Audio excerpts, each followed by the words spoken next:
안녕하세요. 착한 샷 이야기입니다. 자, 오늘의 현장은 천안 백석동의 백석 현대아파트라는 곳이고요. 지금 여기에서 중요한 공정은 누수입니다. 아무래도 벽면이나 이제 창호 쪽에 오래되다 보니까 균열도 가고 창틀 자체도 뭐 군형도 뚫리고 많이 처지기도 하고 해서 이제 물이 새는 거를 완벽하게 잡기 위해서 어떤 방수 작업이 필요한지 제가 영상으로다가 한번 담아보도록 하겠습니다. 자, 그러고 나서 지금 창틀 밑에 이런 외벽 같은 경우에도 어떻게 고정을 하고 어떻게 단열을 해줘야 되는지 그 모습도 한번 같이 담아보도록 하겠습니다.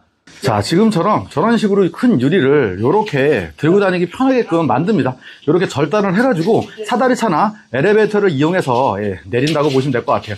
자, 공사 내용 설명드리겠습니다. 지금 보시면 여기는 이제 외부 샷이고요. 40평대다 보니까 창이 총 3군데입니다. 그래서 창 전체 교체하고 지금 요 하부 같은 경우에 타일이 이런 식으로 누수로 인해서 많이 튀겼어요. 그래서 이 자리 다 걷어내고 벽돌 작업해서 타일까지 다 마감한다, 이렇게 보시면 될 것 같고요. 자, 여기 외벽 보면은 바깥쪽이 방수가 전혀 돼 있지 않아요. 그래서 물이 안으로 많이 샜다고 보시면 될 것 같아요. 자, 여기 보시면 이런 식으로 다 들떠 있습니다. 그러다 보니까 빗물이 여기 고이면은 집 안으로 그냥 다 유입되는 상황이라고 보시면 돼요. 그래서 이 부분들 전체적으로 방수, 프라이머 바르고 방수 페인트 작업까지 다 하는 모습 보여드리도록 할게요. 자, 이 부분은 안방 외부 베란다인데 7부턱입니다. 근데 창호 보시면은 기존에 하부에 이런 식으로 창틀이 안으로 돌출되어 있는데 하부에 고임이 하나도 없어요. 그리고 누수로 인해서 저런 식으로 곰팡이가 많이 핀 상황입니다. 이 자리는 화선 앵글 시공해가지고 튼튼하게 받쳐주고 단열재 93mm 단열재를 이용해가지고 단열 작업까지 마무리해 보도록 하겠습니다. 자, 요것은 주방이고요. 주방 같은 경우도 지금 현재는 이런 식으로 단창으로 되어 있어요. 예전에 공사를 했다 보니까 이런 식으로 되어 있는 건데 교체를 하게 되면 이중창으로다가 바뀝니다. 그래서 이중창 설치를 하고 여기 타일 부분, 이런 부분이 혹시나 깨질 수도 있어요. 최대한 살려서 작업하는 쪽으로 하고요. 여기는 이제 몰딩 마감을 해야 되는데 타일을 다시 안 하는 집이라서 몰딩 자체도 물이 안 먹는 PVC 몰딩으로다가 마감을 해야 오래 간다고 보시면 될 것 같아요.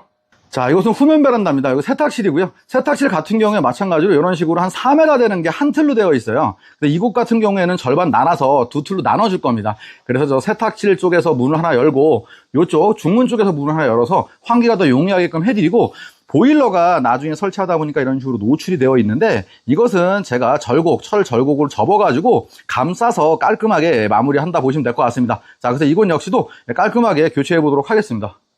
자, 이곳은 확장방이고요. 지금 확장방 같은 경우에 지금 누수가 있어가지고 교체를 하는 집이에요. 그래서 벽면으로 봤을 때는 아무 문제가 없어 보이지만 지금 보이시는 창 주변, 좌측 벽, 밑에 벽, 오른쪽 벽을 다 철거를 하고 나면 안쪽을 정확하게 볼 수 있습니다. 그래서 철거 후에 어떤 문제가 있었고 그걸 어떻게 해결을 해야 되는지 그 모습까지도 제가 담아보도록 하겠습니다. 자, 이렇게 철거하고 있는데요. 지금 보시면은 여기 하부가 이렇게 생겼어요. 기존에 있던 시멘밥이 완전히 군형이 뻥뻥뻥 뚫린 데도 있고 물이 많이 유입이 돼서 누수 모습이 굉장히 많이 보입니다. 여기 지금 보시면 여기 금이 쫙쫙 가 있는 게 보이는데 이거 옛날 거 그대로 쓰면 큰일 나고요. 이거 다 걷어낸 다음에 새로운 벽돌 싸가지고 사충까지 작업해서 튼튼한 받침을 만들어 줘야 합니다. 자, 샤시를 뜯고 나면은 이런 식으로 기존에 있던 골조가 나옵니다. 지금 보시면 이 바깥에 이게 원래 골조고요. 이 안에는 벽돌 지금 보시면 깨진 거 넣고 이런 식으로 타일을 붙여놨는데 속 안이 텅 비게 해놨어요. 이 위에다가 보통 샤시를 그냥 얹어가지고 고인 부분에다가 시공을 합니다. 그랬을 때는 터질 수밖에 없는 거예요. 왜? 바닥 자체가 부실하니까. 그래서 저 같은 경우에는 기존에 있던 이런 벽돌과 타일 같은 경우에는 다 떼어버립니다. 그래서 완벽하게 다 철거를 하고 새로운 벽돌로다가 받침을 해줌으로 인해서 창호가 절대 터지지 않게 만들어주는 거예요. 이게 굉장히 중요한 공정인데 보통 창호를 다 걸고 여기 타일을 붙여놓으면 확인을 할 수가 없습니다. 그래서 창호 공사 하실 때 입주자님 아무리 바꾸셔도 1000만 원이 넘는 공사 드리니까 현장에 가셔가지고 이런 거가 제대로 되는지 보면 영상을 이용하셔서 확인을 하시는 거를 추천드립니다. 꼭 그렇게 해야만 하자 없는 공사를 할 수가 있습니다.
기존의 옹벽에 철거를 하고 나면 실리콘과 먼지 등 이물질이 굉장히 많습니다. 그 위에다가 바람만 불어가지고 날려서 실리콘이나 프라이머를 바르면 금방 탈락돼 버려요. 그래서 그라인더에 연결해 있는 철소도 있고 이런 식으로 철소를 핸드 철소를 이용해가지고 이런 식으로 문질러줍니다. 최대한. 그래서 프라이머를 발랐을 때 접착성이 더 좋게끔 그런 작업을 한다고 보시면 돼요. 그래야 실리콘 자체 수명이 오래 갑니다.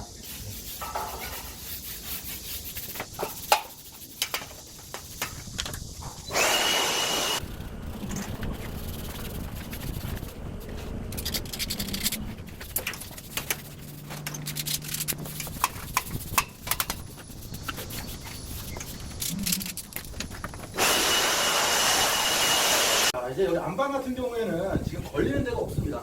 창호 걸리는 데가 아예 없기 때문에 이제 화승 앵글을 이용해 가지고 이런 식으로 한 촘촘히 박아서 샷시 하중을 버티게 해줄 거예요. 자, 여기서 중요한 거 화승 앵글 시공할 때는 자, 앙카 볼트를 이용해서 고정을 하고 칼브로금 보조 잠금 장치라고 보시면 됩니다.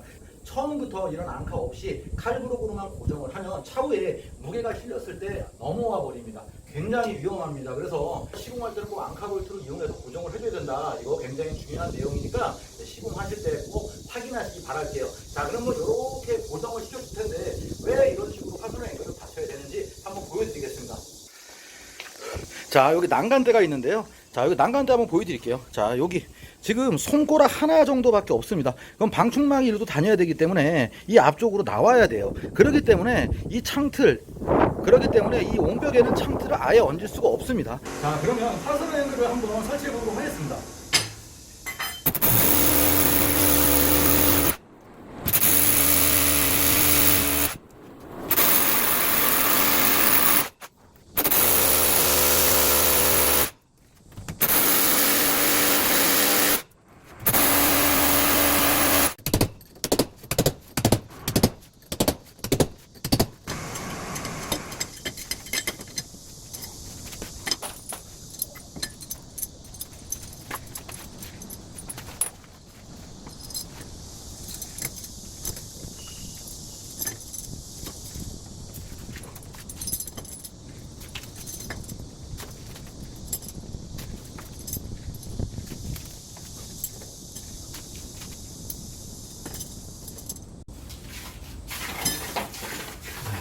자, 이런 식으로 화승 앵글을 설치를 해놓고 이제 레벨기로 레벨 잡아가지고서 프레임 얹고 시공한다고 보시면 될 것 같아요. 자, 여기 옆에 박은 이 두 개는 이쪽에 창을 설치했을 때 이쪽으로 텅텅거리지 말라고 이런 식으로다가 화승 앵글을 받쳐준 거고요. 이쪽에 일자로다가 화승 앵글을 설치한 것은 하중을 버티는 목적이고 이렇게 앙카볼트를 이용해서 한번 고정을 해주고 이 구멍 두 개에다가 칼브로를 추가적으로 더 보강을 해서 절대 처지지 않게끔 만드는 겁니다. 그리고 나서 이제 많은 분들이 궁금해하시는데 이 밑에는 어떻게 마감을 하냐면 화승 앵글을 가릴 수 있게끔 할 때는 단열을 하는 거예요. 기본적으로 옹벽이 얇아서 이제 벽이 얼고 벽에 결로가 생기기 때문에 단열을 하는 것도 있지만 그렇게 단열을 해줌으로 인해서 이 화승 앵글도 가려집니다.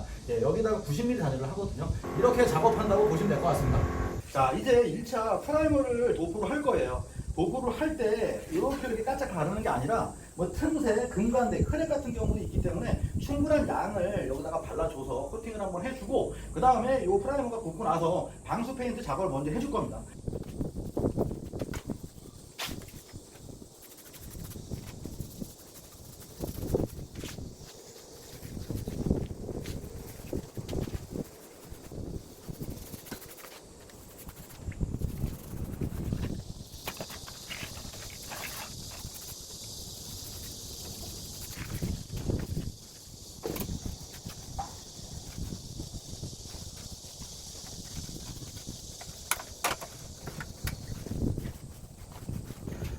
자, 1차 프라이머 도포했고요.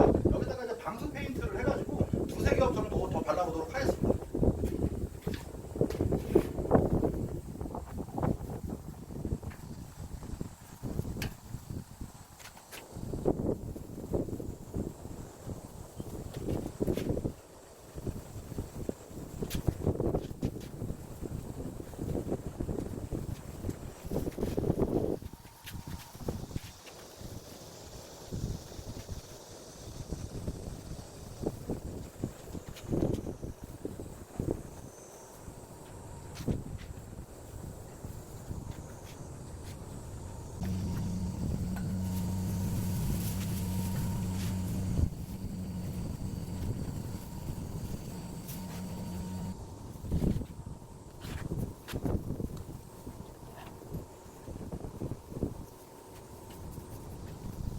자, 여기 안방창인데요. 안방창 뜯어보니 이 공간에 이런 식으로 되어 있습니다. 이 집뿐만 아니라 이렇게 되어 있는 집들이 굉장히 많아요. 근데 저 자리를 고인목을 고여서 우레탄 폼을 한다면은 그냥 바로 쳐질 수밖에 없죠. 어디 제대로 고일 수 있는 공간이 없습니다. 그래서 저 공간을 미장을 해가지고 튼튼하게 만들어 놓은 후에 그 다음에 그 위에다 고인목을 얻는다. 그랬을 때 더 안전한 공사다. 이렇게 보시면 될 것 같습니다. 자, 지금 아까 안방 텅 빈 자리 이런 식으로다가 몰탈 이용해가지고 미장 작업하고 있습니다. 이거 우레탄 폼 여기다가 막 쏜다 해가지고 튼튼하게 받쳐지지 않아요. 그거는 우레탄 폼밖에 없으니까 완데이 시공 하려면 어쩔 수 없이 하는 방법이고, 저 같은 경우에는 이틀 3일 공사를 하기 때문에 완데이 시공은 절대 안 합니다. 왜? 이런 것 때문에 그렇습니다. 받침을 튼튼하게 해줘야 차시가 절대 처지지 않아서 차후 AS 확률이 줄어든다 보시면 될 것 같습니다.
자, 샤시 하부 이런 식으로 벽돌 촘촘하게 쌓아주고 바깥쪽에다가 단열재 넣어주고 이런 식으로 작업을 해야 창틀 절대 처지지 않고 결로로 인해서 타일 탈락되지 않고, 이런 식으로 또 화순 앵글 박아줌으로 인해서 레일에 군용 안 뚫고 이런 식으로 작업을 해야만 올바른 시공이라고 보시면 될 것 같습니다.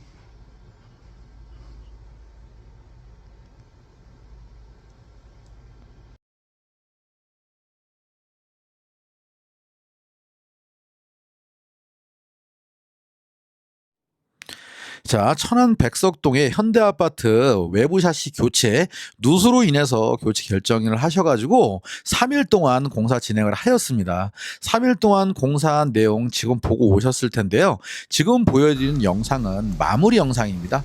마무리라는 것은 말 그대로 겉모습이란 얘기죠. 속 안에가 어떻게 공사가 됐고 어떤 것이 들어갔는지 전혀 알 수가 없는 상태라고 보시면 돼요. 그래서 창호 공사를 받으실 때는 완성된 후에 확인하지 마시고 중간중간 확인하셔서 어떻게 공사가 진행되고 있는지 확인하는 것이 가장 중요하다고 보시면 될 것 같습니다. 자, 이제 공사 마무리 다 됐고요. 다음 현장에선 더 좋은 영상으로 찾아뵙도록 하겠습니다. 감사합니다.